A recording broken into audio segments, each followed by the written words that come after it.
episode of the Real Estate Playbook. This week's guest is Deb Valdez. Deb, how are you doing today? I'm doing great. How are you doing? Excellent. So great to have you today. We appreciate you coming on down. Thanks.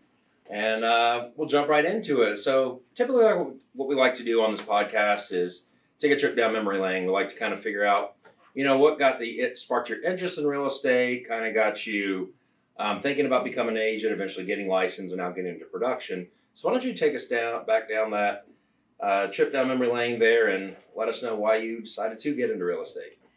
Well, when I was in my early 20s, my dad had passed away and my mom was, in charge of the estate and pretty big piece of property, and there was some agents that came over to visit my mom and had her sign a contract. None of us knew anything about it, none of us kids, and ended up selling a piece of property that was probably worth closer to $1 million for $300,000. Oh my gosh! With some more property as well attached to it. So another 10 acres, a little bit further north, and there was nothing that we could do, really. Mm-hmm. She was under contract. I didn't know anything back then, but I knew, being younger, that eventually I was going to get into real estate because if I helped one person so that wouldn't happen to them, then, I've done my job. Absolutely. So, just out of curiosity, when they sold for, 30% of what the market valuation of the property was it like a deal that never hit MLS? Was it somebody the agent knew or something? I don't, I didn't know enough about real estate back then that to even check. Gotcha. I just knew that, when everything closed, that was not right. And then we started hearing things. Oh my goodness, she sold it for how much? And then that's when the work on the back end happened, and it was too little, too late. Yeah, so, that's unfortunate. Yeah, but I can see that kind of sparking interest, almost kind of like trying to be the hero with the cake to prevent that from happening to somebody else. Yeah, and that's kind of how I go,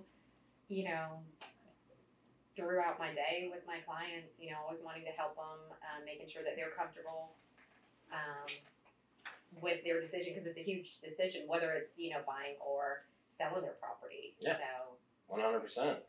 So what did you do prior to real estate then? Obviously you were thinking about this, kind of went through the unfortunate passing of your father, your mother sold the property, the estate a lot less than the market value was, sparked your interest, I think you said younger 20s. When did you get licensed? I got licensed about 5 years ago. I've always been in real estate in some form or fashion.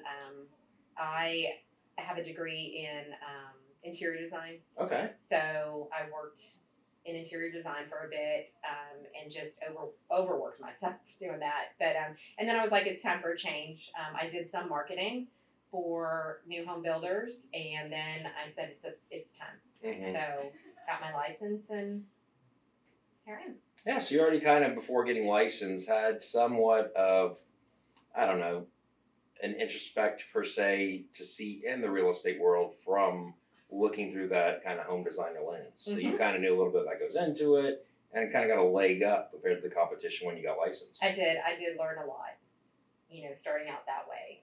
And then what do you think were some of those attributes or skill set that you acquired in home design that you kind of transitioned into real estate that allowed you to get into production quicker than most agents?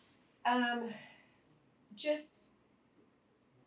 I guess, my knowledge with my clients, how to help them, how to maybe figure out what they're looking for.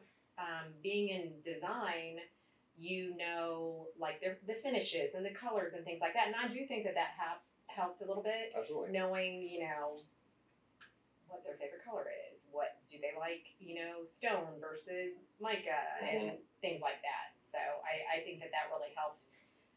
So now I can nail down what my clients are really looking for in a home. 100%. It sounds to me too, and it's attributes that a lot of times people take for granted and some agents don't have, but listening and communicating, being an effective communicator, learning your client, learning exactly what they're looking for, what it is that they're interested in, listening to that, and then obviously communicating that with them so that way you can accomplish the common goal. At that time, it was to decorate the home like they're wanting, and now it's to find the property or the house in the area that it is that they're looking for. Also, with listings, I can help kind of depersonalize the house for them. I've done that in the past. You know, let's make it so everybody that walks in your house, so can kind see of themselves in it. so you kind of make it show ready. You know, maybe you soften up, neutral colors, whatever it might be. Like you said, depersonalize, move away some of the decor that they might have that's going to be for them or their family, and kind of just make it more, I don't want to say appealing from a way of you're taking away like the person touches the house, but just make it more universal for anybody walking through. Exactly. Awesome. So that skill set probably helps you a lot too in real estate with the clients, having that background. It does. Excellent. So now, if from your previous occupation, obviously you kind of went into some of the skills that you acquired from listening, communicating with the homeowners and figuring out what they're wanting. Another thing you touched on was home builders. Now, did you work for the builder, or were you contracted through homeowners who were buying new construction? I worked for the home builder. Okay, and how was that experience? It was good. I learned even more about how new home builders worked. That's where I got a little bit of knowledge in title and closings and things like that. Just seeing how the company worked, and then sales also with the sales department. So. And then you kind of got that new construction world too. So now I'm sure working with prospective buyers when you're, going through new construction or touring homes, a lot of that kind of new construction lingo and different phases of the construction process there from working with the builder. I do. And I like to go through the house with my buyer if I can, to kind of help them through the process as well, because especially if they're a first time home buyer, they may not be comfortable going by themselves, and they may want that extra support of somebody who they already trust. Absolutely. To go with them. So that does help. 100%. And then what would you say right now? So obviously you kind of got the passion about going into real estate, watching your mom sell the family estate for under market value, went into interior design and decorating, did it on your own, also working for the home builder. Now you're in general real estate. What would you say is the one thing that you took for granted or did not expect when you got into real estate 5 years ago? Well,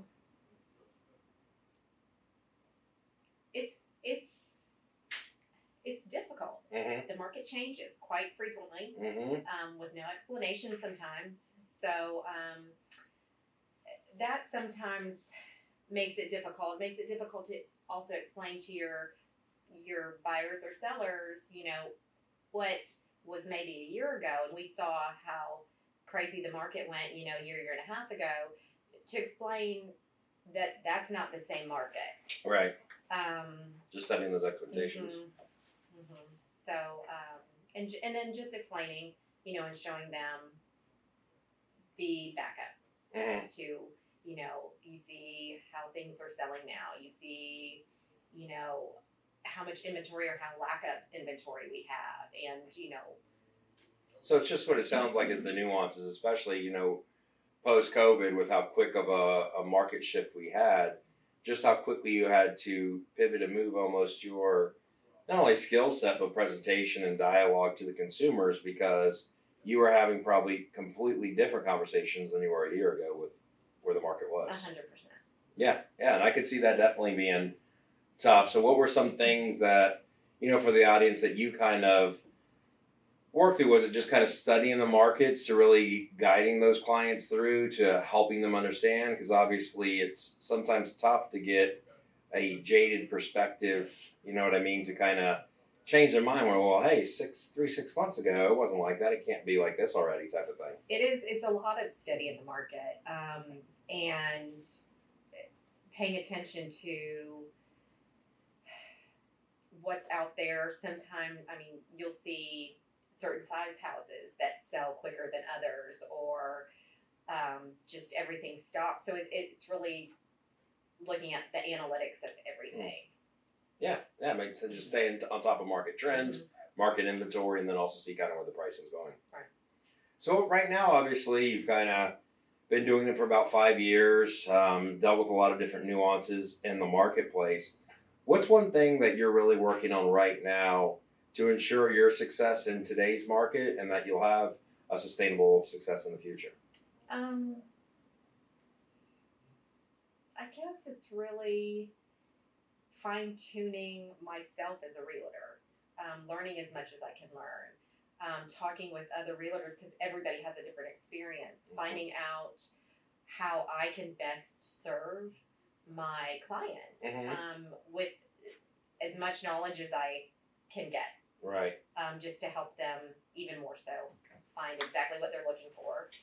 So staying on top of like your education, training, just being a what it sounds like a resource for your clientele, and just really kind of going all in on being what I consider like a local expert. Like you want to be the go-to. Hey, if we know that if we don't have information on the market or we have questions asked, that Deb can kind of be that resource that we go to. And then know that different avenues. If somebody's looking for a home, a different avenue to look in to help them. It's not always going to be just on our website. We're going to have to get a little creative and look in those different avenues that maybe people don't normally think about, or other realtors normally think about. Right. So I couldn't agree more.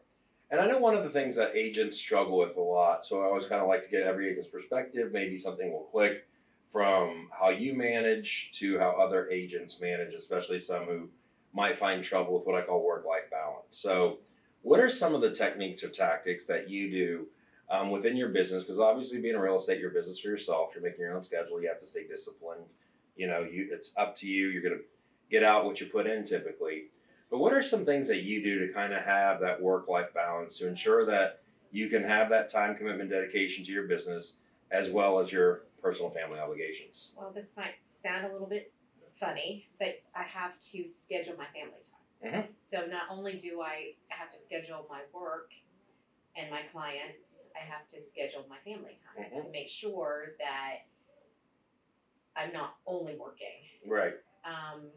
So I've got that time where I can, spend with my son and do things that we can do together, to where he doesn't feel like, oh, mom's always working all the time, because I do love what I do, but I need to schedule in that time to make sure that I don't do that. Yeah, you still need to be the front mother for your son and make sure that, he's not missing out. And I mean, I know a lot of people aren't used to that concept because I know you said it might sound silly, but we've always kind of practiced that and preached that as well, as what I call reverse engineering a calendar. So take a blank calendar. First thing you write in is your family personal obligations. And then in real estate, where you have a flexible schedule, all that blank white canvas, that's where you can kind of fill in your work and different, whether it's showings, prospecting, going to closings with your clients, installing signs, whatever it might be. You kind of just put it in, and then that way everything's taken care of. Because what will happen, especially, real estate being like a roller coaster, especially when you're kind of getting going in the beginning, and so you build a consistent flow of closings and revenue coming in, is a lot of agents will go all in on work, sacrificing their family obligations and personal obligations. And then what happens is when they're not having success in real estate, it's like they feel like their life is going to shit because they never balanced at that time. Right. And I think that creates burnout very quickly. So I couldn't agree more. And it's one thing that, we always encourage, and I think it's definitely a tactic that I'm sure brings balance to your life and kind of makes it a little bit more manageable. It does. And I used to do where I just scheduled all the work when I did design, and I got burnt out. Yeah. So. And it happens quickly. Definitely. So right now, Deb, if you were, obviously there's a lot of agents, you've been doing a little longer, but there's agents out there that are newly licensed, possibly struggling, not at the level of production they want to get to. They might be thinking about get licensed, or maybe even in the process about to get licensed, but they don't know where to start or what to do first. If you could give any advice to a struggling agent who's fairly new, or an agent who's newly licensed or about to get licensed, what would be your one nugget of information that you give to them? Hey, when you get licensed, this would be the one thing that I'd start doing. I would say interview a lot of brokerage firms and find the one who provides you with leads. Mm-hmm. That is going to be the most difficult thing I found. Mm-hmm. Is where are you going to get your clientele from? Yeah. And are you going to have enough time to sit there and do all of the work? So as much support as possible, find a brokerage firm that has all the support for you, has all of that there. Mm-hmm. And I did make that mistake of working for a very, very small brokerage firm that had no support. And then when I've switched to here, Mm-hmm.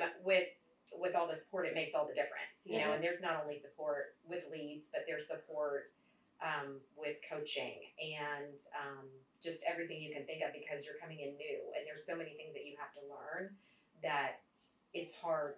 It's overwhelming. It is overwhelming. Yeah. No, I always say, because I know obviously as an agent, especially depending where you're coming from, if you're calculating like ROI, you're very analytical. Obviously you're looking at splits, you're looking at, hey, if I get the business on my own, then, I can make more depending on what brokerage you're at. But one thing I think is taken for granted is the human bandwidth and how much time it takes to incubate, prospect, find the business to kind of get to it. And I couldn't agree with you more, to kind of have a resource for that, whether it's provided or somebody give you a roadmap on how to do it, is going to be vital, especially in today's market that's so fast paced and moving. Right. So I couldn't agree with you more. And then as far as, in the future, like what are your goals for your personal business? Like what are you looking to accomplish kind of in real estate? I know you talked about why you got into it, the why, but now we're talking about the what. What does it look like kind of in your vision, your business and in the future? I told you I have a son. Mm-hmm. So of course creating the type of legacy for him, or to make sure that I'm getting older, retirement age, you have to start looking at that now, setting myself up for the future. Mm-hmm. So, learning as much as I can now, being the best realtor that I can be. I don't see myself really retiring because Mm-hmm. I like to be around people. I Social. enjoy working. But to just set my business up for success to where I can, I don't know, put the money away, maybe have a piece of property outside of, where I live, Okay. things like that.